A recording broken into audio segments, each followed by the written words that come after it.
Bonjour et bienvenue sur cette nouvelle interview des créatrices de l'entrepreneuriat. Aujourd'hui, j'ai l'immense joie d'accueillir une personne qui est à Madagascar et qui s'appelle Sarah. Bonjour Sarah. Bonjour Stéphanie, merci Bonjour. de m'avoir invitée. Avec un immense plaisir. Donc pour rappel, ces interviews, elles ont l'intention d'inspirer les femmes qui veulent oser l'entrepreneuriat mais qui ont sans doute des peurs, des doutes, peut-être le petit syndrome de l'imposteur qui leur chuchote à l'oreille que ça va pas forcément avec elles d'oser l'entrepreneuriat. Et puis c'est aussi pour les femmes qui sont sur le début de ce parcours, qui elles-mêmes sont en train de vivre cette aventure entrepreneuriale et qui sont peut-être elles aussi chahutées par des émotions, des difficultés à gérer leur temps, leur énergie, à équilibrer la vie personnelle avec la vie professionnelle. Bref, toutes ces interviews sont des entrepreneuses qui nous partagent leur stratégie, leurs méthodes, leurs trucs et astuces, des anecdotes, juste pour nous rassurer, nous inspirer et nous montrer que c'est possible. Alors aujourd'hui, Sarah, elle est adjointe virtuelle. C'est un métier, comme je disais, que j'ai découvert personnellement récemment et je trouve qu'elle le porte très bien. Elle va vous en parler avec beaucoup de franchise, de dynamisme et de joie comme elle me l'a présenté. Et en tout cas, je suis ravie que vous la découvriez et peut-être que ça vous donnera envie de travailler avec elle. Alors Sarah, peux-tu nous dire en quelques mots un peu plus sur toi et puis ton actualité professionnelle, s'il te plaît? Bonjour à tous, je suis Sarah. Donc, comme Stéphanie l'a dit, je suis basée à Madagascar actuellement, à Fort-Dauphin. Je suis adjointe virtuelle depuis bientôt 2 ans. Donc, je suis spécialisée en service clientèle, en administration et en gestion des réseaux sociaux. J'ai trouvé on va dire, le privilège d'appuyer et de soutenir les professionnels de la finance dans mes débuts. Mais actuellement, en fait, je m'ouvre à plusieurs horizons et je suis quelqu'un qui a vraiment voulu découvrir plusieurs domaines. Donc, voilà, en général, ce que je fais. Et donc, tu es entrepreneuse depuis septembre 2020. Tu me disais que tu étais chargée de clientèle dans un organisme financier, justement, avant. Qu'est-ce qui t'a fait quitter le salariat pour oser entreprendre? Est-ce que c'était une idée que tu avais déjà depuis longtemps d'être entrepreneuse ou il y a eu un déclic? Effectivement, comme toutes les jeunes filles, on va dire, de mon âge, je rêvais vraiment d'être entrepreneur depuis toujours. Par contre, on a eu toujours cette image de l'entrepreneuriat comme quelque chose d'inatteignable, on va dire, à un certain âge. Je me suis dit que c'est réservé, on va dire, à une tranche de personnes qui est vraiment à l'élite, on va dire. Et plutôt, moi je suis une fille lambda qui venait de finir ses études, qui entrait dans le corporate. Donc, je me suis dit que ma voie est tracée, je vais suivre le corporate. Voilà. Et d'ailleurs, le corporate m'a beaucoup aidée dans ce que je suis, que ce soit professionnellement que personnellement.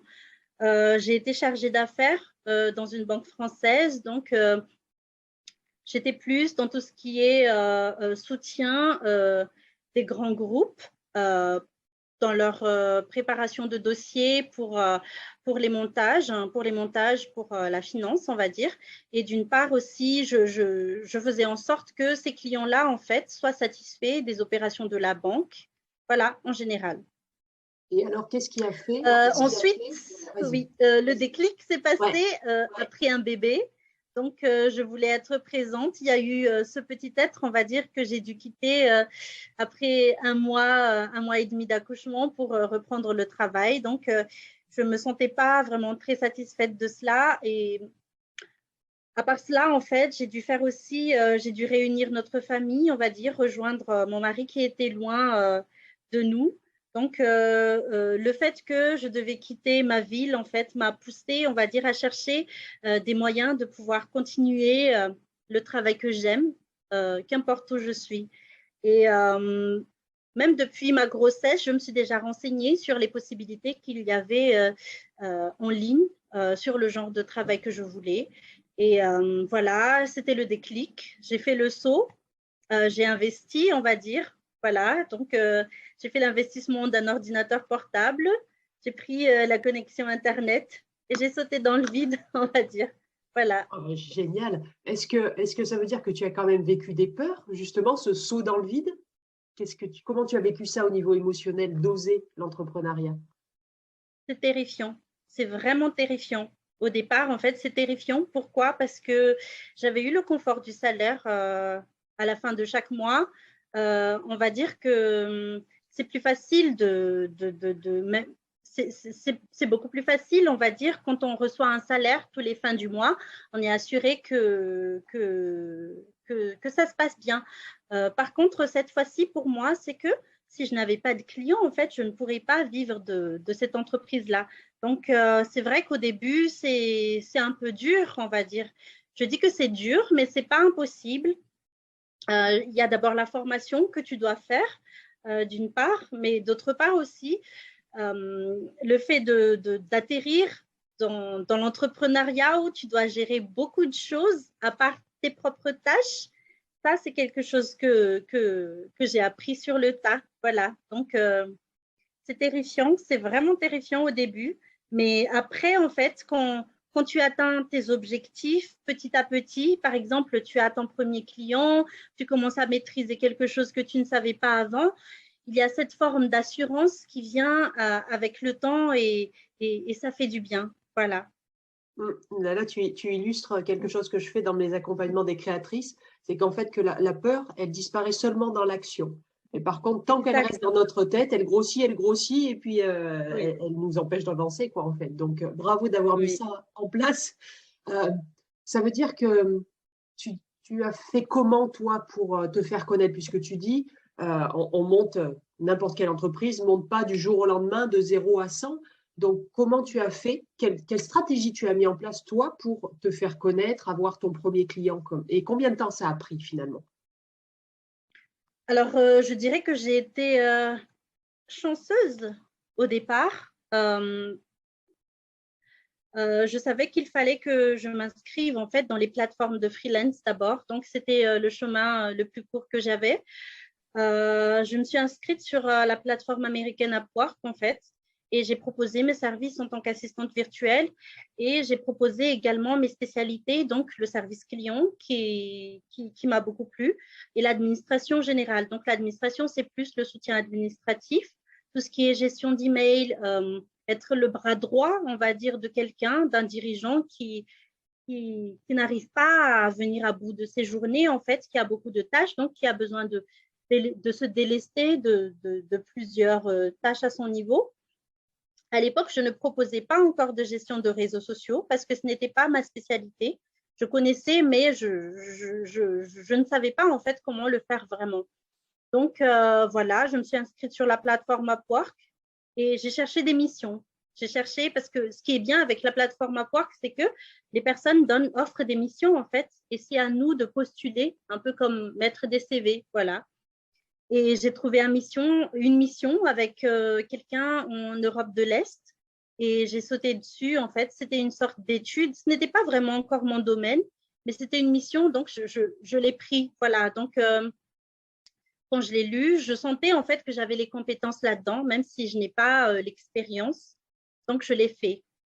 Et c'était une mission de recherche, on va dire, une étude de marché. Donc, il fallait que je rassemblais des personnes pour pouvoir les interviewer sur un produit donné. Donc, j'ai sauté dessus. C'était une mission ponctuelle pendant 2 semaines, je pense. Mais ça m'a permis, en fait, d'être boostée. Et ça a commencé à… C'était la première pierre, on va dire. C'était la pose de la première pierre pour l'entreprise que j'allais bâtir. Et ça a enlevé, disons, tout ce brouillard que j'avais au départ. Après que j'ai fait cette mission, là, j'ai dit, là, c'est vraiment du réel. Ça marche vraiment. Ça peut marcher. Alors, le reste, en fait, ça dépendra de moi. Et cette mission-là m'a permis de quitter le corporate, en fait. Même si c'était juste une seule mission, j'ai quitté quand même. Et c'est après que 3 semaines après, en fait, j'ai eu mon second client, qui celle-ci était pour le long terme. Et d'ailleurs, 2 ans après, je suis encore avec ce client jusqu'à maintenant. D'accord. Donc, voilà, c'était suffisant pour moi pour me rebooster. Juste après, en fait, on voit que les stratégies, en fait, on peut les trouver sur le web, dans les groupes. Mais à l'époque, en fait, je ne savais pas encore. J'avais un groupe à Madagascar. En fait, il y a beaucoup d'assistantes virtuelles. Donc, il y avait un groupe de soutien où on se partageait les bonnes pratiques. Et c'est dans ce groupe-là que j'ai découvert qu'on peut utiliser aussi les réseaux sociaux pour se faire connaître. Donc, j'avais déjà mon compte LinkedIn, on va dire, mais qui ne bougeait pas beaucoup puisque j'étais dans le corporate. Donc, j'ai eu mon compte LinkedIn, j'ai ouvert un compte Instagram, j'utilisais mon compte Facebook et là, en fait, j'ai suivi une formation d'assistante virtuelle avec le Québec, avec une coach québécoise. Et elle m'a beaucoup parlé, en fait, quand elle a dit que la marque, c'est nous-mêmes. Donc, je ne voulais pas créer quelque chose de corporate, on va dire. Elle m'a demandé, en fait, quelle est la définition de professionnel pour toi? Et professionnel, ce n'est pas forcément être dans le suite, comme quand on est avant. Donc, on est en costard, cravate. Pas forcément. En fait, le professionnel, c'est dans la valeur qu'on apporte avec les clients. Et c'est pour ça, en fait, que j'ai utilisé mon compte personnel, même Facebook, pour donner de la valeur dans les groupes Facebook. J'ai commencé à être un peu plus active, on va dire, sur les réseaux sociaux. Et c'est là que j'ai eu mes autres clients. Voilà. Mais j'ai toujours, même jusqu'à maintenant, oui. je continue toujours à Upwork, même jusqu'à maintenant, pour l'émission. D'accord. Et avec toute cette expérience sur la gestion de tes réseaux sociaux, c'est ça qui a fait ouvrir ton panel aussi pour l'offrir aux autres de gérer leurs réseaux sociaux? Oui, au départ, oui. Au départ, oui. C'est cette expérience-là que j'ai jouée. Et une cliente, ma première cliente, en fait, m'a fait confiance pour m'occuper de ses propres réseaux. Mais c'est vrai que je ne pouvais pas rester sur mes acquis, on va dire. Donc, je me suis formée sur HubSpot Academy, en fait, sur le social media marketing pour apporter quelque chose d'un peu plus, je ne dirais pas agressif, mais pour connaître vraiment la structure du marketing en général. Et c'est ça que j'ai emmené et c'est ça que je vends actuellement, on va dire, en tant que service. Voilà. Et ce qu'on a échangé un petit peu avant, et du coup, ce que j'ai beaucoup aimé, c'est ta curiosité et ton ouverture d'esprit, c'est-à-dire que tu pars d'un métier, comme tu as dit, très corporate, et là, en fait, tu as un éventail qui s'élargit au fur et à mesure des opportunités, des gens qui viennent à toi, des thématiques. Tu m'as parlé d'Ayurveda aussi, qui est quand même pas le truc de la finance. C'est une volonté de ta part, c'est ta personnalité qui te pousse à goûter à tout ce qui se passe? Oui, c'est vraiment ma personnalité. Et en fait, le jour où j'ai atterri dans ce monde du virtuel, on va dire, je me suis dit que j'ai toujours quelqu'un j'ai été toujours quelqu'un qui avait une soif d'apprendre, on va dire. Mais le jour où j'ai atterri dans le virtuel, je savais que j'allais découvrir un panel, un éventail de domaines, en fait, que je ne connaîtrais pas encore. Et c'est aussi l'occasion pour moi d'en apprendre un peu plus, en fait. Et je le voyais d'un sens positif. Voilà. Donc, ça m'apporte beaucoup de choses. Savoir l'Ayurveda, ça m'a appris qu'il y a des pratiques, par exemple, que je fais au quotidien qui peuvent avoir du tonus sur ma santé, on va dire. Donc, c'est quelque chose qui me plaît, que ce soit, surtout personnellement, en fait. Voilà, donc il ne faut pas forcer aussi. Si on sait que c'est un domaine avec lequel on n'est pas confortable du tout, il ne faut pas forcer. Mais par exemple, en fait, tout le monde trouve son compte en fait dans ce travail-là. Il y a des personnes qui préfèrent en fait un domaine donné et il est bien servi. Voilà. Est-ce que tu dirais que tu serais en capacité de dire non à une mission parce que justement, ça serait pas bon pour toi d'être dans la thématique qu'on t'amènerait? Oui, je dirais. Ouais. Je ne dirais pas, alors mon ouverture d'esprit me permettrait quand même de trouver cette mission, on va dire, mais ça dépendrait en fait des actions que je ferais. Par exemple, si je sais que c'est un domaine qui ne m'inspire pas vraiment, que je n'arriverai pas à trouver l'inspiration, je ne pourrais pas forcer en fait. Oui. Est-ce que tu crois que c'est une qualité pour une entrepreneuse de savoir où va son cœur, son esprit, enfin ses envies? Oui, c'est une très grande qualité en fait, parce que tout comme n'importe métier qu'on fait, ce ne sera pas toujours la vie en rose en fait tous les jours. Le chemin n'est pas d'exemple de cailloux, de de plusieurs obstacles, en fait, même si quand on voit de nos jours, en fait, sur le web, tout le monde on dirait que tout le monde est épanoui dans leur domaine, c'est vraiment la belle vie, mais ce n'est pas comme ça, parce que même ici, il y aura des tâches qui sont un peu plus dures que d'autres, il y aura des problèmes, en fait, qui semblent vraiment insolvables. On a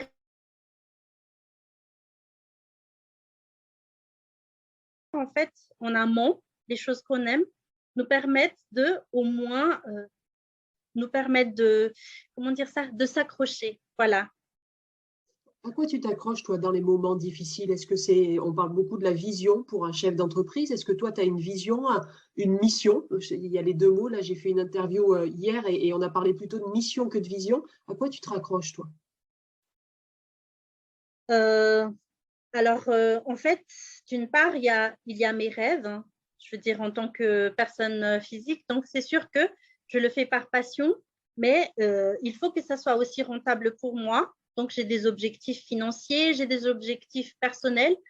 Je m'accroche à cela quand les temps sont durs. Par exemple, je pense à mes objectifs. Il y a aussi, en fait, les privilèges que ce travail m'apporte dans le quotidien que j'ai tendance à oublier parfois, mais j'essaie de me remémorer, en fait, de temps en temps, quelles sont les choses dont j'ai pris comme acquis qui ne sont pas acquis du tout. Par exemple, le fait d'avoir mes enfants à 1 mètre, enfin, à quelques secondes de moi, ce n'est pas toujours comme ça, on va dire, tous les jours, mais par exemple, s'il y a un accident, je suis juste à côté pour voir. Donc, c'est un privilège que je ne prends pas pour acquis. Le fait d'être maître de mon temps, d'être libre, on va dire, de mon temps. Il y a des inconvénients et bien sûr des avantages là-dessus, mais ce sont ces privilèges-là, en fait, qui me qui me permettent de tenir quand les temps sont durs, on va dire, quand le travail est dur parfois, où il m'arrive de dormir jusqu'à 1 heure du matin, jusqu'à 2 heures du matin, parfois quand il y a quelque chose que je dois vraiment boucler tout de suite, mais il m'arrive aussi en fait d'avoir une demi-journée totalement libre, on va dire, quand j'ai fini tout en avance et que ce sont des petites choses comme ça en fait qui me permettent vraiment de tenir. Voilà. Ça veut dire que tu es dans la gratitude de cette vie que tu t'es créée aussi. Cette gratitude-là, le fait de penser qu'à tout moment, en fait, me permet d'apprécier mon quotidien, d'apprécier, en fait, et surtout le fait de voir le changement dans ces personnes-là qui, en fait, je suis une assistante, mais je suis beaucoup plus qu'une assistante. Je le vois dans le visage de mes clients. Il y en a qui ont trouvé une amie, il y en a qui ont trouvé une confidente, il y en a qui ont trouvé une fille, on va dire. Je ne remplacerai jamais leurs enfants, on va dire, mais je suis là et je suis devenue un membre de la famille de l'entreprise et même un membre de la famille de la personne, sans vraiment être dans le personnel, on va dire. Mais je ne sais pas, il y a cette relation aussi il ne s'agit pas forcément d'argent, mais il y a aussi cette relation que j'ai nouée, que j'ai tissée avec ces personnes-là et je les prends aussi pas comme acquis. J'ai de la gratitude pour ça aussi. Le fait d'avoir des connaissances et des liens de confiance. Oui, exactement. Des liens de confiance. Oui. Est-ce que ça, à part, tu as cité qu'une cliente était avec toi depuis les débuts, est-ce que c'est souvent ça dans le métier d'adjointe virtuelle, qu'on travaille longtemps ensemble ou tu as aussi des missions de courte durée? Alors, à mes tout débuts, en fait, je pensais que mes missions allaient être de courte durée. Parce qu'on a le choix, en fait, ça dépendra de mon choix. Si je choisis de ne prendre que des missions ponctuelles, comme on le dit, en fait, ce sera juste des missions de courte durée, mais qui peuvent revenir dans le temps, peut-être après 6 mois, peut-être après 1 an. Mais moi, en fait, j'ai vraiment fait le choix de faire du long terme parce que j'ai envie de grandir aussi avec leur entreprise à eux. Parce qu'à long terme, c'est vrai que je suis assistante virtuelle maintenant, mais à long terme, en fait, je ne me vois pas toujours en étant assistante virtuelle. J'ai envie de monter en compétences d'ailleurs. Même maintenant, je suis déjà à un bootcamp en fait pour devenir une directrice des opérations, on va dire, online business manager. Donc, c'est un rêve aussi pour moi de monter en compétences un jour. Et cette fois-ci, je serai vraiment dans le plan stratégique de leur entreprise, on va dire. Je serai leur bras droit, comme on dit. Donc, il y a ce besoin aussi de grandir avec les entreprises qu'on accompagne, en fait, qui est là. Et comme tu as dit tout à l'heure, il y a la confiance qui s'est nouée, qui s'est tissée. Voilà.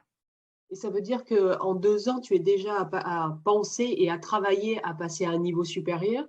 Ça veut dire que pour toi, en tant qu'entrepreneuse, on doit continuer à grandir personnellement et professionnellement. Les deux doivent se suivre, tant le développement personnel, comme on dit, l'émotionnel, la gestion des émotions, des pensées plutôt, la gestion du temps, la gestion de son énergie, mais aussi développer encore son métier ou être en veille de ce qui se passe. C'est obligatoire pour toi? Je pense que la veille est obligatoire parce que Ouais. le monde change beaucoup et surtout pour quelqu'un qui apporte un service comme moi. Donc, je sers les gens. Il faut toujours être à la pointe en fait des besoins. Voilà, tout simplement. Est-ce que ce que j'offre correspond à ce que les autres ont besoin? Et pourtant, les besoins diffèrent en fait au fur et à mesure du temps. Peut-être que, je ne sais pas, d'ici 5 ans, en fait, il y aura un robot qui pourrait me remplacer moi-même dans la gestion. Je ne sais pas. Bon, c'est peut-être une éventualité. Mais en tout cas, les outils en ligne évoluent beaucoup. Les plateformes évoluent beaucoup. Donc, je pense que la veille est obligatoire pour être à la pointe de toute cette technologie, on va dire, pour pouvoir toujours mieux servir sa clientèle. Après, par rapport aux besoins de se scaler, comme les Anglais le disent, ça dépend de tout un chacun. Parce que, en fait, c'est vrai qu'il y a toujours la croissance, en fait, c'est quelque chose qui est toujours souvent très bien perçu comme être positif. Mais en fait, il y a toujours des faces cachées aussi. Est-ce qu'on est prêt personnellement à s'accroître? Est-ce qu'on est prêt avec notre budget? Est-ce qu'on est prêt à s'accroître? Est-ce qu'on est prêt aussi avec nos compétences en fait à proposer quelque chose de plus? Et surtout, est-ce qu'on est prêt dans le temps en fait à s'accroître? Est-ce qu'on se donne le temps en fait de croître? Et tout ça, en fait, ça dépend de tout un chacun, ça dépend des motivations, ça dépend des personnalités. Et je pense qu'il n'y a pas de bonne réponse. Quelqu'un qui a son petit commerce depuis une vingtaine d'années, tout aussi valeureux, on va dire, parce qu'il a l'héritage de toute cette… il produit l'histoire, on va dire, de son petit commerce. C'est un héritage que quelqu'un qui a décidé de se lancer en une multinationale, on va dire. Il y a aussi les bienfaits de la croissance. Et je pense que ça dépend de tout un chacun. Voilà. Ouais, génial. Merci beaucoup pour cette vision qui n'est pas forcément celle de tout le monde, mais il y en a beaucoup qui, quand elles rentrent, ou ils, parce que c'est pareil pour les hommes, hein, dans l'entrepreneuriat, il y a une sorte parfois de course à faire plus grand, plus fort, parce que quelque part, on a envie de se tester soi-même et se dire, bah, si j'étais capable de créer ça ce jour, bah, peut-être que je peux faire la marche d'après. Mais en fait, comme tu dis, ça tient à notre histoire, à nos expériences, à notre développement personnel qui fait qu'on a envie d'aller plus haut ou pas. Mais tout est acceptable en fait. Et c'est ça qui est chouette. En tout cas, merci de ce partage en tout cas, Sarah. Euh, Là, tu as évoqué plein de qualités que tu semblais avoir ou que tu as développées avec l'entrepreneuriat. Si je te pose la question directe, quelle qualité l'entrepreneuriat t'a fait développer? Qu'est-ce que tu me donnerais comme réponse? Même si on en a eu, je pense. Mais Waouh, c'est c'est une très grande question pour moi parce que je me suis jamais posé cette question avant. Donc, quelle qualité l'entrepreneuriat m'a fait développer? Je dirais l'organisation.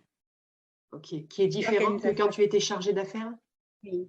C'est différent que quand j'ai été chargée d'affaires parce que, en fait, c'était évident quand j'ai été chargée d'affaires déjà, en fait. Je n'étais pas mariée, je n'ai pas eu un enfant. Et du coup, je ne me chargeais pas d'autre chose en fait que ce que je suis, que ce dans quoi je suis bonne. Voilà. Donc, en général, en fait, c'est ça. Par contre, maintenant, je dois faire avec ce que j'ai. Donc,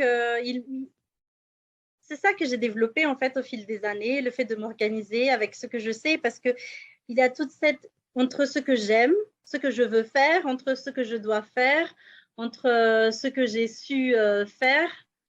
Oui, voilà, c'est l'organisation. Donc, organiser tout ça et surtout le choix aussi. Voilà. Donc, peut-être la faculté de choisir, oui, oui. De choisir quoi? La résilience dans le choix.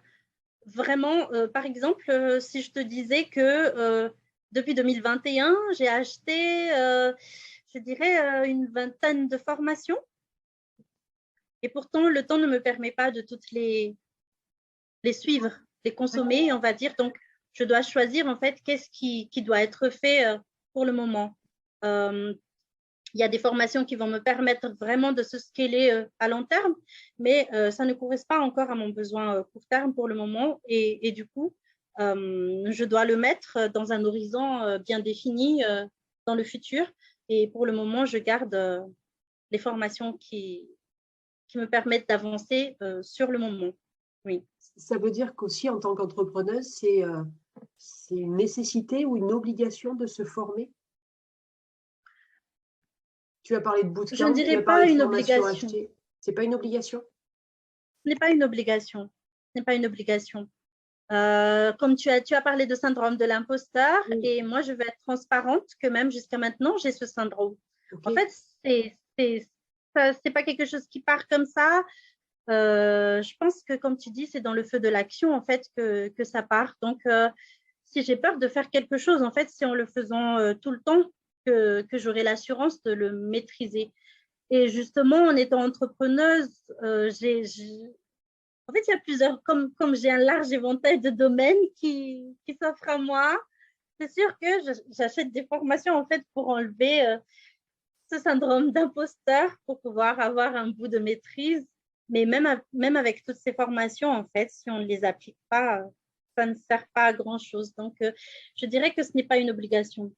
Une nécessité, oui, je dirais que c'est une nécessité, surtout si on est dans un côté, si on est dans un domaine un peu plus technique, hein, il est nécessaire de se former. Il est vraiment nécessaire de se former. La formation en tant que telle n'est pas toujours celle qu'on achète en ligne aussi, mais par exemple, le fait de faire des collaborations, j'ai des amies adjointes virtuelles, des collaboratrices en fait qui délèguent des missions comme ça. Donc, le fait d'avoir pris une mission, c'est déjà aussi une formation pour soi-même. Voilà. Oui, exact, exact. Et finalement, si on revient au syndrome de l'imposteur, tu l'as eu dès le départ, c'est quelque chose qui diminue quand même. Comment tu fais avec ton syndrome de l'imposteur? Alors, au début, en fait, j'étais plus dans le fait, j'étais plus dans l'entreprise, dans mon entreprise. Donc, je n'avais pas, c'est bizarre, mais je n'avais pas beaucoup de syndrome de l'imposteur au début parce que j'avais encore j'avais encore l'assurance de sortir du corporate, en fait. Donc, je me suis dit que c'est quelque chose que je saurais. Si j'ai su donner cette valeur-là avant, c'est sûr que je le saurais. Voilà. Mais ensuite, au fur et à mesure de m'être exercée, et surtout quand on se compare aux autres, quand on voit en fait les autres personnes, là, on s'est dit que, mais finalement, en fait, je ne maîtrise pas tout tant que ça. Et que il y a cette mission que j'aime beaucoup, mais que je remplis à 85%, on va dire. Il y a les 15% en fait qui me dérangent beaucoup parce que c'est quelque chose que je n'ai jamais fait avant. Et au fond de moi, je sais que je le réussirai, mais il y a le syndrome de l'imposteur en fait qui me dit aïe, ça va tâcher ton entreprise, cette cliente ne va pas être satisfaite. Et il y a cette peur en fait qui est là parce que les gens font beaucoup la promotion du travail gratuit pour pouvoir réussir, on va dire, dans un domaine. Moi, je ne marche pas beaucoup comme ça parce que pour moi, en fait, le temps, ça coûte plus cher que l'argent. Ça coûte vraiment plus cher que l'argent. Et du coup, je ne suis pas très adepte du travail gratuit, on va dire. Par exemple, travailler gratuitement sur un mois ou 2 mois pour quelqu'un pour acquérir les compétences, je ne me sens pas très confortable là-dessus. Et d'ailleurs, c'est pour ça en fait que le syndrome de l'imposteur est un peu plus fort, on va dire, sur moi, parce que comme la personne en fait investit son argent, j'ai une obligation de résultat. Et c'est ça en fait qui a mis le syndrome de l'imposteur. Donc, au fil du temps, ça n'a pas disparu, on va dire. Il y a toujours le syndrome de l'imposteur à chaque nouvelle mission, chaque nouvelle mission. Oui. Mais est-ce que tu dirais qu'au fur et à mesure que tu as passé des nouvelles missions et que tu t'es rendu compte, OK, au début, j'avais un syndrome de l'imposteur parce que je n'y connais rien, j'ai fait des actions, j'ai appris et je vois que ça marche. Donc, j'imagine que maintenant, à chaque nouvelle mission, tu te dis, bah, j'ai déjà réussi plusieurs fois avec ce syndrome de l'imposteur qui me tchatche dans l'oreille. Donc là, les fois d'après, il est quand même moins présent. Tu sais que tu t'es déjà prouvé. Pour mes spécialités, oui. Oui. Pour mes spécialités. Par exemple, avant de prendre une mission en gestion de réseaux sociaux, pour la première fois, j'avais eu très peur. Est-ce que la publication n'aurait pas de j'aime? C'est vraiment une grosse pression. C'est vraiment une très grosse pression. Mais maintenant, en fait, disons, après c'est 1 an et demi que j'ai pris des missions de gestion de réseaux sociaux, c'est vrai qu'il n'y a plus ce syndrome de l'imposteur. Il y en a peut-être sur les plateformes spécifiques que je n'ai pas encore vraiment pris en profondeur, mais il n'y a plus cette pression-là, on va dire. Mais par contre, si je te disais que là, par exemple, je me forme à être une assistante virtuelle un peu plus technique. Donc, le jour où je vais mettre en place des tunnels de vente, quelque chose vraiment d'un peu plus technique, je ne mentirais pas que j'aurais un gros syndrome de l'imposteur. J'aurais vraiment un gros syndrome de l'imposteur. Pourtant, c'est quelque chose dont j'ai envie de proposer à long terme. Donc, je sauterai dessus quand même. Je le ferai quand même. Ça veut dire que l'envie est plus forte que le syndrome de l'imposteur à chaque fois. Exactement, exactement. L'envie est plus forte. Oui. Et si on tire le fil de l'envie et de la joie qui est forcément derrière une envie, le moteur, quelles sont tes plus grandes joies d'entrepreneuse depuis que tu t'es installée? Alors, la première joie, mes plus grandes joies, on va dire, la première, c'est le réseau. Alors, au départ, en fait, j'étais dans une sorte de bulle, hein, parce que dans la région où je suis, en fait, je ne connaissais pas quelqu'un qui faisait la même chose que moi. Donc, même mes proches, mon mari, il est dans le corporate, donc il ne comprend pas non plus. Enfin, il ne connaît pas vraiment toutes les facettes. Et le fait de savoir que je ne suis pas seule, que dans le monde, en fait, il y a, je ne dirais peut-être pas des millions, mais il y a des milliers d'assistantes virtuelles comme moi dans tous les recoins, vraiment, que ce soit dans le monde anglophone que francophone, qui proposent ça. Et d'ailleurs, dans tous les pays, je pense qu'il y a une assistante virtuelle actuellement. Et ça me réconforte, en fait. Et après, le fait d'être entrée dans certains groupes, on va dire, et d'échanger vraiment, et c'est ce réseau-là, j'aime beaucoup le fait d'apprendre. C'est ça les joies de l'entrepreneuriat, en fait, de rencontrer de nouvelles personnes. D'ailleurs, toi, par exemple, je ne t'aurais jamais connue si j'étais restée dans le corporate, et pourtant là, je vois ce que tu fais et c'est merveilleux, tu vois. Donc, c'est ça me plaît beaucoup. C'est une de mes premières joies de l'entrepreneuriat. Voilà.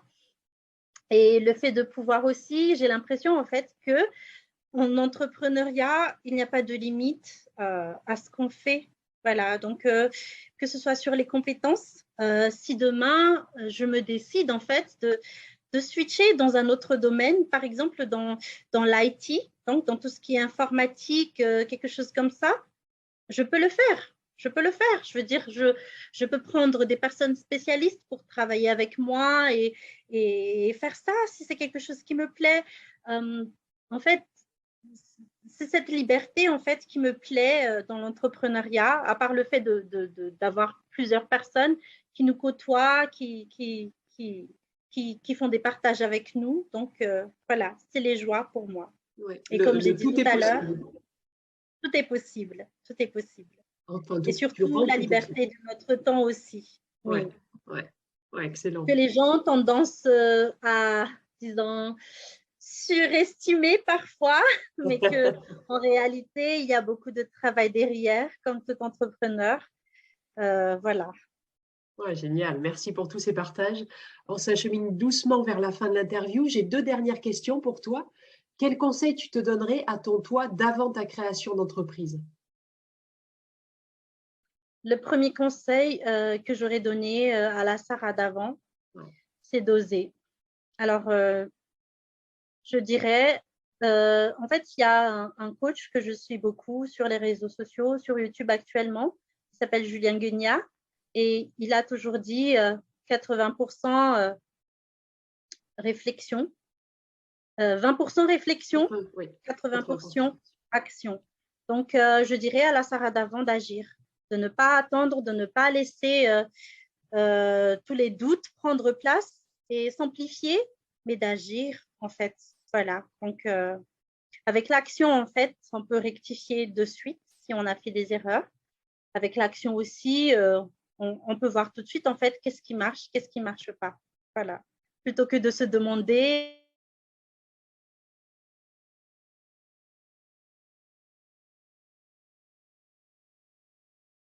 Voilà. Ouais, génial. Merci beaucoup. Alors, peut-être que tu vas me faire la même réponse pour la dernière question. Quel conseil? Alors là, en face de nous, logiquement, les auditrices, c'est des personnes soit qui réfléchissent à entreprendre ou qui sont sur le début du chemin. Quel conseil tu leur donnerais à ces femmes en termes d'état d'esprit pour oser entreprendre et oser continuer le chemin? Oui. Je suis toujours dans le même conseil. Donc, en fait, le doute, j'ai appris, ça m'a coûté cher, en fait. Le doute m'a toujours coûté cher avant.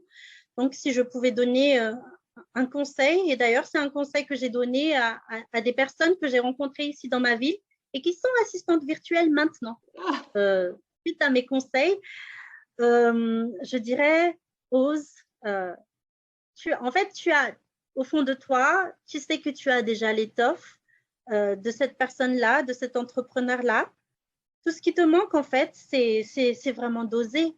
Parce que les autres, tu peux les apprendre, tu peux les avoir par expérience. Mais la différence, en fait, entre quelqu'un qui fait et qui ne fait pas, c'est tout simplement l'action. Donc, je dirais, il faut oser. Tout Il ce qui faut te oser. manque, c'est vraiment d'oser. Je retiens la phrase. Oui. Ouais.